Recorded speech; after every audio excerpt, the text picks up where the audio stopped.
Welcome to the other side. I'm your host, Joe Thatcher. We're here on part 3 of the spookiest ghost stories of all 50 states. We're going to jump right into it, and where we left off was the great state of Pennsylvania. You know, there's no shortage of haunted spots related to the Battle of Gettysburg, but Devil's Den may be the most infamous. Local lore has it that rock formation was viewed as a cursed place long before the Civil War.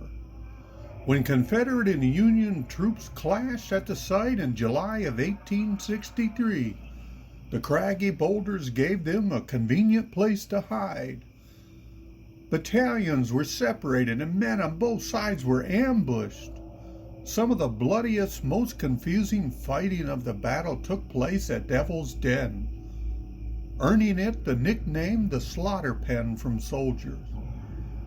A few days after the battle ended, Union soldiers returned to the area and found it still littered with the bodies of the fallen. Some Confederate soldiers were allegedly tossed into crevices between boulders and just left to rot. It's said that the spirits haunting the area sometimes appear in photographs. That is, when photography equipment works there at all. Digital cameras, the batteries tend to die unexpectedly.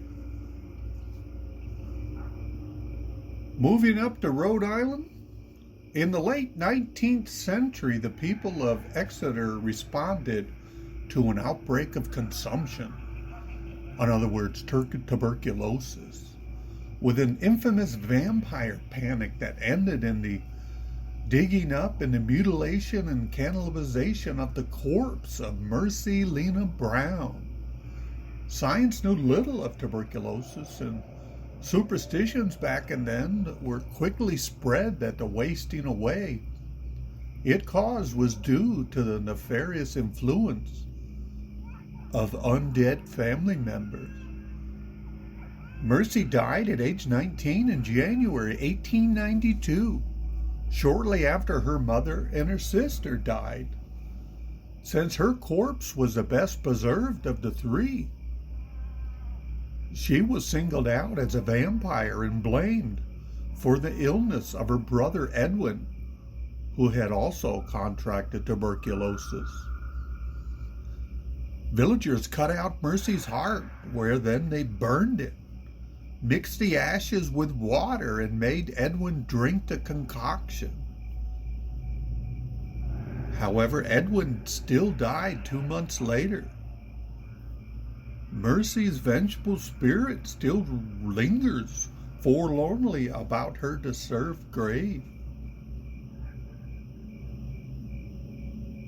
Moving south to South Carolina. According to some historians, America's first convicted female serial killer was a Charleston woman named Lavinia Fisher. She ran an inn called the 6 Mile House with her husband John. Most of Lavinia's victims were wealthy men traveling alone. She would offer her unfortunate guests a cup of delicious tea, which turned out to be poisoned. She would then direct them to a room, which a specially designed trapdoor bed. When she had the ill man lay down, John would pull a lever, and the guests fell into a pit below the house. There John would make sure the man was dead and relieve him of all of his valuables. The story goes that the couple was caught when a traveler who hated tea but was too polite to decline Lavinia's offer poured his cup into a nearby plant and retreated to his room.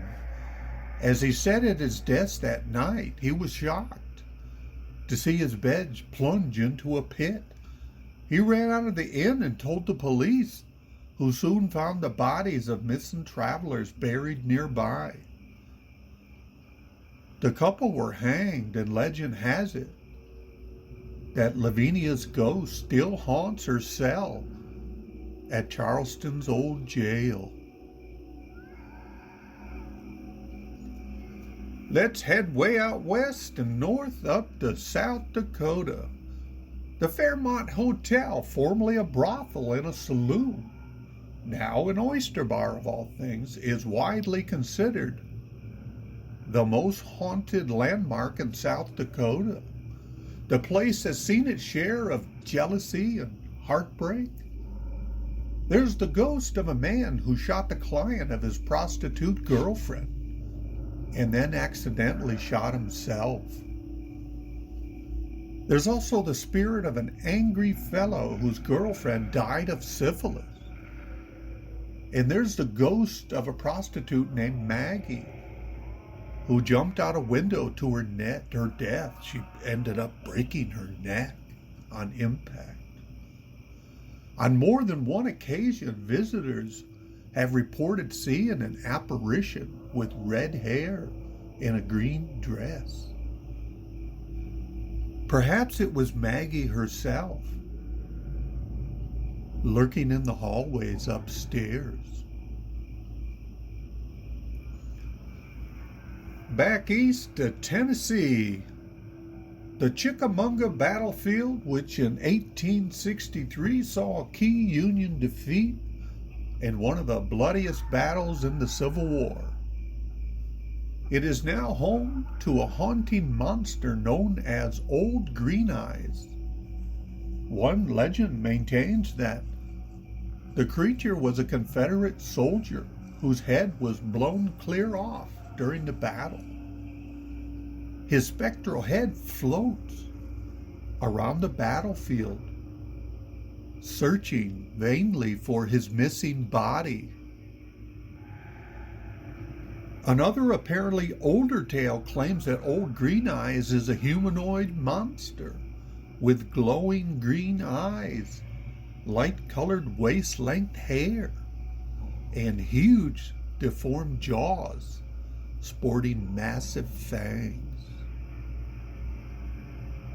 Whichever of the tale you believe, that's some pretty scary stuff. Let's move down to good old Texas. Everything's bigger in Texas, and let's see how big this tale is.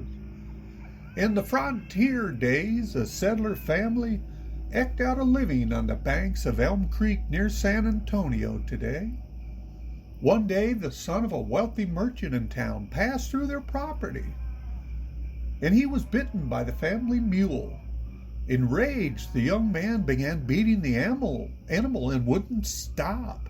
The family depended on the mule for their living, and in desperation pelted the man with stones until he left.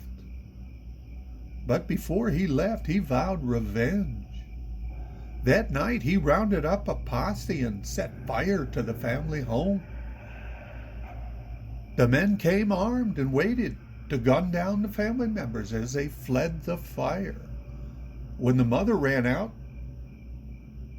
she was deformed nearly beyond recognition. Her fingers had fused almost into hooves, and the flesh on her face sagged terribly. With a screech, she hurled herself into the creek, where her ghostly spirit is said to remain.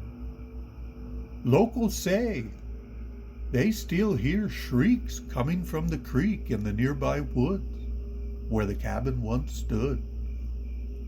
And some have reported a terrifying creature with hooves dropping out onto their cars and scratching at their windows, trying to get inside. Whoa. Let's move out west to Utah. You know, one of the first grave diggers in Salt Lake City, Jean Batista, was otherwise unremarkable.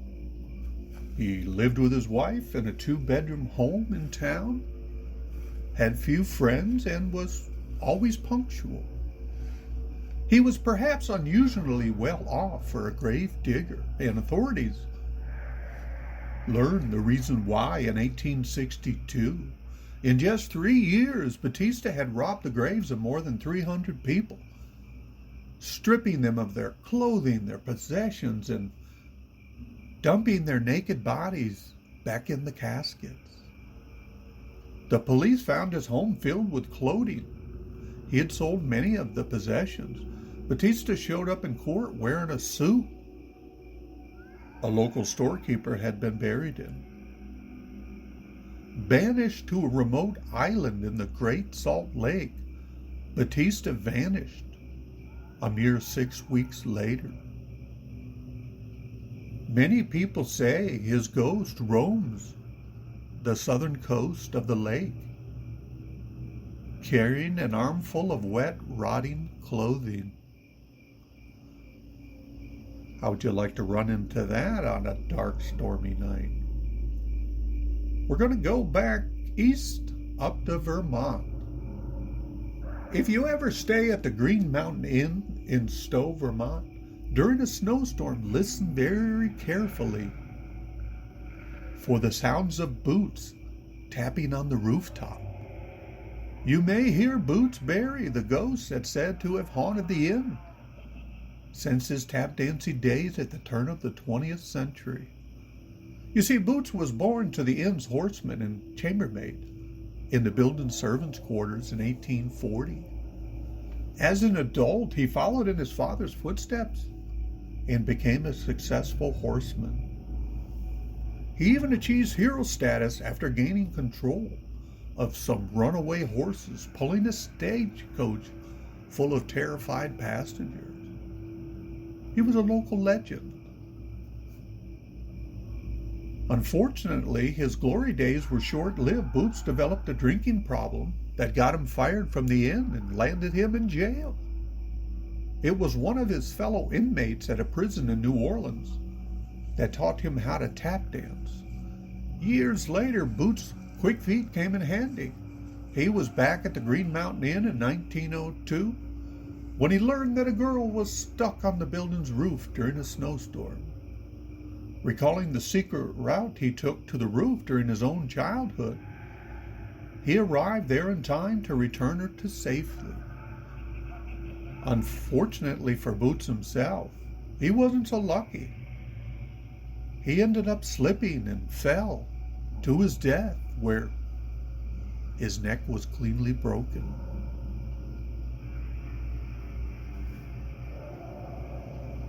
Moving to Virginia.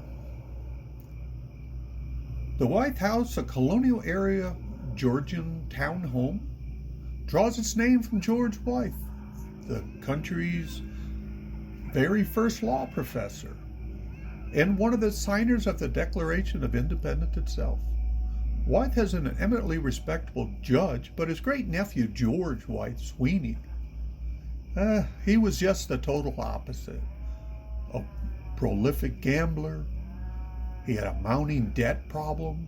By 1806, the elder Wythe was widowed and childless, and Sweeney was one of his last remaining heirs. Eager to hasten his inheritance, Sweeney offered to move into his great-uncle's house to look after the old man, to just take care of things. At the first opportunity, he slipped arsenic into Wythe's coffee. The judge fell violently ill and was extremely sick and died 2 weeks later. But not before he grew suspicious and wrote Sweeney out of his will. Legend has it that Wythe's spirit never left his house, where he remained. Let's head to Washington. Perhaps it's no surprise that Cal's Pub, on the former site of Seattle's First Service Mortuary, would be home to several spooky tales. One of the most famous surrounds a mischievous little girl with long red hair who was apparently looking for pals. Well, one day a young mother came in for a job interview at the bar with her small daughter, who was told to go play by herself while the mother spoke with the manager. Well, halfway through the interview, the little girl appeared with a rag knotted in the shape of a doll. Confused, the mother asked her daughter where she had gotten that toy. The little girl replied that her new friend, a little girl with long red hair in the corner, had shown her how to make it. Surprised, the manager and mother insisted that, well, there's no other little girls at the bar, and sent her off to play again. A little while later, the mother called for her daughter and received no reply. After a frantic search, she finally found her sitting on the floor playing with the old rag doll and conversing with a spectral presence. The mother whisked her daughter away, never to return to the bar again. We're going to move over to West Virginia. The Appalachian woods of West Virginia are stalked by the talipo, a strange cat-like creature who is said to have long claws, sharp teeth, and a thick, hairless pink tail. Ooh, that sounds awful. Legend has it that one winter night, a hermit living deep in the woods with his dogs was about to go to bed hungry when the talipo crawled into his cabin. The man lunged at the revolting creature with a hatchet, managing to lop off its tail before it scurried away. The man, overcome with hunger, he cooked the fleshy tail into a stew and ate it for dinner. Throughout the night, or over a couple of nights, depending on who's telling the tale, the creature returned, calling in an inhuman voice, "Talipo, Talipo, where is my Talipo?" The hermit sent his dogs after the creature. They never came back. Despite the unsettling voice outside his door, the man fell into an uneasy sleep just before dawn, only to wake up and find the creature with its red eyes staring at him from the edge of his bed. Just before the talipo ripped him apart, hunters and hikers say that on some nights they can hear a strange refrain on the wind. "Talipo, Talipo, I got back my Talipo."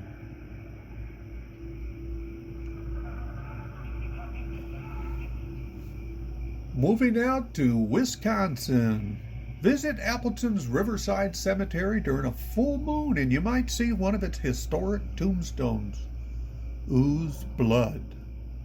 Located on an isolated wooden bluff, the grave is the final resting site of Kate Blood. Her nickname was Kitty, the daughter of an influential 19th century settler who has been the subject of many a bloody tale. According to one legend, Blood murdered her husband and children with an axe before killing herself. But that can't be true because her spouse, George W. Miller, outlived her by 42 years, as you can see right on her tombstone if you ever visit that cemetery in the area. Another account says that Blood's husband murdered her, and yet another speculative accounts have her pegged as a witch. The real-life Blood died in 1874, reportedly from tuberculosis at the age of only 23. And Appleton's community mourned her loss. Blood's remote grave and evocative maiden name likely played a part in the information of these spooky tales. Today, they play such a large part in Appleton's historic lore that a local grocery store has even sold tombstone-shaped cookies with Blood's name on the side. Moving to Wyoming. In Sweetwater County's library system, you don't need to pick up a book to experience a good ghost story. Just stay overnight. The branch at Green River was accidentally built on top of a graveyard. Construction workers, believing that the graves had been already relocated years ago, were shocked when they dug up caskets. Patrons and employees have come home telling spooky tales ever since. A few years ago, a reporter is said to have stayed at the library overnight and discovered a voice speaking into his tape recorder. Another time, a janitor was vacuuming the bottom floor at the library when he noticed a light bulb glowing on an upper floor. He went up to turn it off, but when he returned downstairs, his vacuum running by itself upstairs. Well, there you have it, folks. We've went through all 50 states, just like I said, a sprinkling of stories. Each state has many and numerous, but I certainly hope you've enjoyed tonight's offerings in this 3-part series. Feel free to leave me a comment, send me a message. If you'd like to tell some scary stories in your own life. If you do, I will include them in a later podcast, and I will not mention any names. So I love to get fresh news stories and get them out there. But until next time,